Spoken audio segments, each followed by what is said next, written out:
जानते हैं कि भारत में वो कौन सी जगह है जो अपने खूबसूरत और विशाल चाय के बागानों के लिए प्रसिद्ध है। यहाँ पर इतने सुंदर पर्यटक स्थल मौजूद हैं जिन्हें घूमने के लिए आपके पास समय कम पड़ जाएगा। इसी शहर में एशिया की सबसे लंबी रोपवे मौजूद है और इस शहर को अगर भारत का सबसे विविध शहर कहा जाए तो गलत नहीं होगा, क्योंकि यहाँ कई संस्कृतियों के लोग मिलजुल कर रहते हैं। इस शहर के बारे में सबसे आकर्षक तथ्यों में से एक ये है कि ये हिमालय की तलहटी में स्थित है, एक ऐसा शहर जिसको पहाड़ों की रानी कहा जाता है। ये शहर नेपाल, तिब्बत और भूटान के बीच बसा है और इसको खूबसूरत बनाने वाली पहाड़ियाँ हिमालय पर्वत है। दोस्तों, आज हम बात कर रहे हैं दार्जिलिंग की, तो देर किस बात की, अपना सीट बेल्ट बांध लीजिए अच्छे से और निकलते हैं दार्जिलिंग की एक शानदार सफर पर। दार्जिलिंग ब्रिटिश शासन काल के समय से ही एक प्रसिद्ध हिल स्टेशन के रूप में फेमस रहा है। समुद्र तट से 2050 मीटर से ज्यादा ऊंचाई पर बसा हुआ ये शहर भारत के पश्चिम बंगाल राज्य के अंतर्गत आता है, लेकिन ये हमेशा से ही बंगाल का हिस्सा नहीं था। दार्जिलिंग भारत में कैसे शामिल हुआ और क्या है इसका इतिहास, इसके बारे में हम जानेंगे वीडियो में।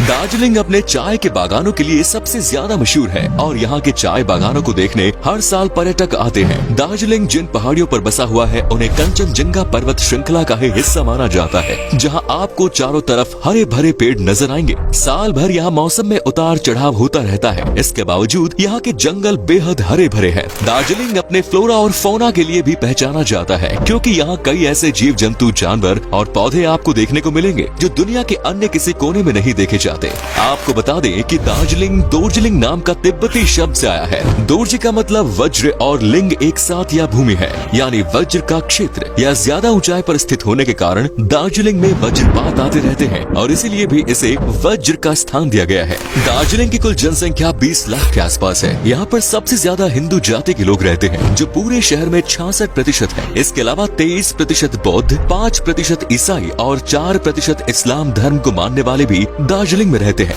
दार्जिलिंग वैसे तो एक बड़ा जिला है, लेकिन दार्जिलिंग टाउन की बात करें तो वो एक छोटी सी जगह है जो सिर्फ 10 वर्ग किलोमीटर तक ही सीमित है। लेकिन आज हम पूरे दार्जिलिंग जिले और उसके आसपास की सारी जगहों की बात कर रहे हैं। दार्जिलिंग की मुख्य आय की बात करें तो चाय के बागानों और टूरिज्म इंडस्ट्री पर ही यहाँ के ज्यादातर लोग निर्भर करते हैं और आज के समय में दार्जिलिंग पश्चिम बंगाल की अर्थव्यवस्था में $4 बिलियन का कंट्रीब्यूशन कर रहा है। दार्जिलिंग भले ही पश्चिम बंगाल का एक शहर है, लेकिन यहाँ पर कई संस्कृतियों का प्रभाव देखने को मिलता है। दार्जिलिंग में बंगाली के अलावा नेपाली भाषा भी बोली जाती है और तिब्बती भाषा का इस्तेमाल भी कुछ लोग करते हैं। दार्जिलिंग जाकर आपको ऐसा लगेगा मानो आप अपनों के बीच आ गए हो, क्योंकि यहाँ के लोगों का स्वभाव काफी दोस्ताना और मिलनसार होता है और यहाँ के लोग अपने शहर आए मेहमानों को भगवान सम्मान मानते हैं। बात करें अगर लिटरेसी रेट की, तो रिपोर्ट के मुताबिक दार्जिलिंग की लिटरेसी रेट है 79.56%, जो कि भारत की कई राज्यों से कई गुना ज्यादा अच्छा है। सन 1949 में जब चीन ने तिब्बत पर हमला किया था तो तिब्बत से हजारों लोग भागकर दार्जिलिंग में शरण लिए थे और तब से लेकर आज तक कई परिवार यहीं पर रह रहे हैं। इसी वजह से तिब्बती कल्चर भी यहाँ पर देखने को मिलता है। तिब्बतियों में ज्यादातर लोग बौद्ध धर्म को मानने वाले थे और इसीलिए आज दार्जिलिंग में कई बौद्ध मठ बने हुए हैं। साथ ही आपको बता दें कि दार्जिलिंग कुछ सालों तक सिक्किम का भी एक हिस्सा रहा है और इस वजह से सिक्किम की परंपराएं भी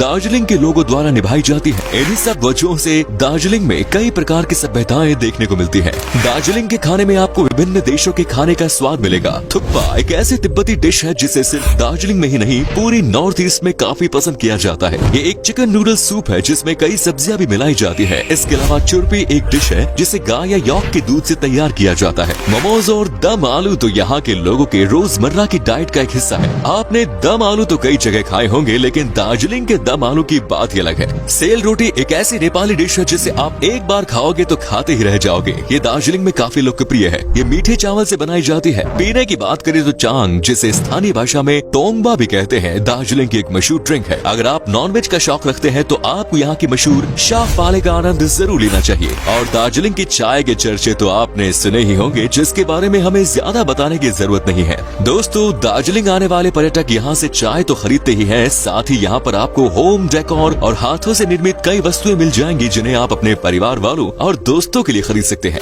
दार्जिलिंग के अलग अलग चोटियों से आपको नेपाल, भूटान, तिब्बत और सिक्किम के खूबसूरत नजारे भी देखने को मिलेंगे। किसी एक शहर से इतने सारे नजारे शायद ही आपको किसी और जगह से देखने को मिलेंगे। यहाँ तक कि दार्जिलिंग की ऊंची चोटियों से आप कंचनजंगा और माउंट एवरेस्ट के पहाड़ों को भी देख सकते हैं, जो पूरे साल बर्फ की सफेद चादर से ढके ही रहते हैं। सोलो ट्रैवलर्स के लिए भी दार्जिलिंग एक शानदार डेस्टिनेशन है। वैसे तो पर्यटकों के लिए दार्जिलिंग सुरक्षित माना जाता है, लेकिन पिछले कुछ समय से दार्जिलिंग के लोग अपने लिए अलग गोरखालैंड देश की मांग कर रहे हैं। ये मांग पिछले कई दशक से की जा रही है और इस मांग को वहाँ की स्थानीय राजनीतिक पार्टियां ज्यादा समर्थन दे रही है, जिसकी वजह से कई बार दंगों के हालात भी दार्जिलिंग में देखे जा चुके हैं। दार्जिलिंग में स्थित बतासिया लूप एक युद्ध स्मारक है जो गोरखा के शहीद जवानों की याद में बनाया गया है। गोरखा के जितने भी जवान युद्ध में शहीद हुए हैं उन्हें यहाँ आकर लोग अपनी श्रद्धांजलि अर्पित करते हैं। ये बतासिया लूप पहाड़ की चोटी पर बना हुआ है और यहाँ से भी कंचनजंगा के बर्फ से ढके पहाड़ नजर आते हैं। अगर आपको एडवेंचर करना पसंद है और राफ्टिंग जैसे वाटर स्पोर्ट्स पसंद है तो आप तिस्ता नदी में राफ्टिंग कर सकते हैं। वहीं ट्रैकिंग का शौक रखने वाले लोग संत कफू ट्रैक को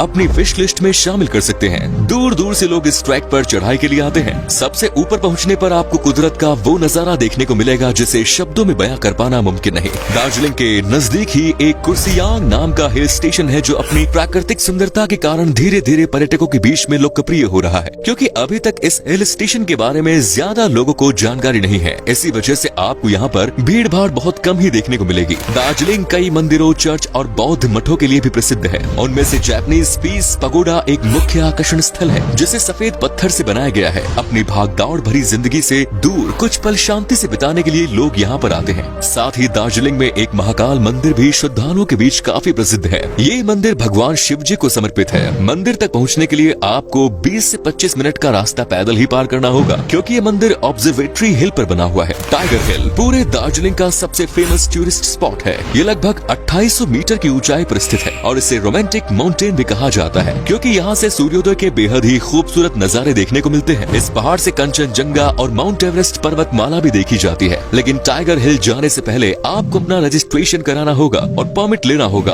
भारतीयों के लिए परमिट की राशि 50 रुपए है। दोस्तों, वीडियो की शुरुआत में हमने आपको एक रोपवे के बारे में बताया था। इस रोपवे का नाम है रंगीत वैली केबल कार। ये एशिया की सबसे बड़ी रोपवे है। 45 मिनट के इस सफर में आप आसमान की ऊंचाई से चाय के बागानों, खूबसूरत पहाड़, हरे भरे जंगलों और मनमोहक वादियों का जी भर के लुत्फ उठा सकते हैं। ये भारत की सबसे पहली केबल कार भी है। अगर आप परिवार के साथ पिकनिक मनाना चाहते हैं तो बारबुटी रॉक गार्डन जा सकते हैं। ये पूरा गार्डन चट्टानों से बनाया हुआ है और यहाँ पर एक शानदार वाटरफॉल भी है जिसके सामने खड़े होकर आप कुछ हसीन पल अपने कैमरे में कैद कर सकते हैं। दार्जिलिंग के गांव भी काफी सुंदर और आकर्षक है। लामहट्टा विलेज और टिंचुले विलेज में आप एक दिन बिता सकते हैं। यहाँ गांव में ही आप रात भी रुक सकते हैं और कैंपिंग का आनंद भी ले सकते हैं। आप दार्जिलिंग गए और यहाँ के चाय के बागान ना देखे तो मतलब आप दार्जिलिंग घूमने ही नहीं गए। वैसे तो पूरे दार्जिलिंग में आपको कई छोटे बड़े चाय के बागान और उद्यान देखने को मिलेंगे, लेकिन सबसे प्रमुख हैप्पी वैली टी एस्टेट है जो 437 एकड़ जगह में फैला हुआ है। यहाँ पर कई लोकल गाइड भी मौजूद हैं जो आपको पूरे बाग की सैर कराएंगे और चाय की उत्पत्ति से लेकर आज तक की सारी जानकारी देंगे। साथ ही गाइड आपको चाय के गोदाम और स्टोर रूम भी सैर कराएंगे। पशु पक्षियों के प्रेमियों को भी दार्जिलिंग शहर काफी लुभाता है।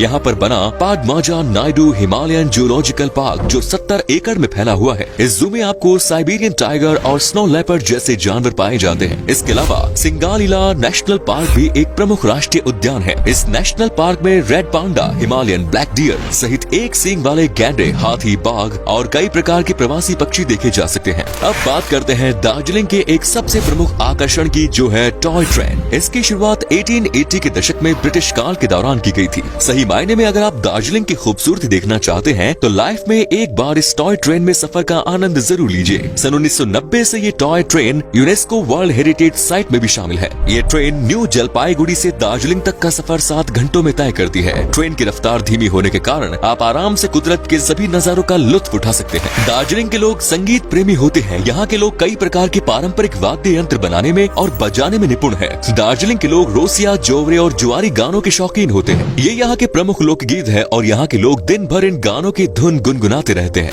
दार्जिलिंग का असली इतिहास 19वीं शताब्दी से शुरू होता है। सन 1814 में एंग्लो नेपाल वॉर के दौरान ब्रिटिशर्स ने दार्जिलिंग की खोज की। एंग्लो नेपाल वॉर में गोरखा आर्मी की हार हुई थी और इसके बाद नेपाल और ब्रिटिशर्स के बीच सुगौली की संधि हुई, जिसमें नेपाल को अपनी कई जगह, जिनमें दार्जिलिंग भी शामिल था। 1817 में ट्रीटी ऑफ तितालिया के तहत ये सिक्किम का हिस्सा बना, लेकिन 1864 में अंग्रेजों ने इसे बंगाल प्रेसिडेंसी की ग्रीष्मकालीन राजधानी घोषित कर दिया और तब से लेकर आज तक ये बंगाल और भारत का ही हिस्सा बना हुआ है। दार्जिलिंग पहुंचने के लिए आप सड़क मार्ग, रेल मार्ग या फिर हवाई मार्ग का इस्तेमाल कर सकते हैं। दार्जिलिंग के सबसे पास बागडोगरा एयरपोर्ट है। 70 किलोमीटर दूर सिलीगुड़ी में स्थित है। सिलीगुड़ी से आप प्राइवेट टैक्सी या बस के जरिए दार्जिलिंग तक पहुंच सकते हैं। ट्रेन से आने के लिए आपको न्यू जलपाईगुड़ी उतरना होगा। वहां से भी आपको टैक्सी और बस दोनों की ही सुविधा मिल जाएगी। दार्जिलिंग घूमने के लिए बेस्ट समय अप्रैल से जून तक का माना जाता है। चलिए दोस्तों, अब हम आपको बताते हैं कि अगर आप अकेले हैं तो आपको दार्जिलिंग घूमने के लिए 7 से 8 दिन में लगभग 35,000 रूपए खर्च करने होंगे। तो दोस्तों, ये था बहुत ही खूबसूरत दार्जिलिंग। कैसा लगा बताइए कमेंट्स में। आप में से अगर कोई है दार्जिलिंग से तो कमेंट्स में जरूर बताइए। क्या कभी आपने विजिट किया इस शहर की? अगर की है तो अपने एक्सपीरियंस हमारे साथ शेयर जरूर करें।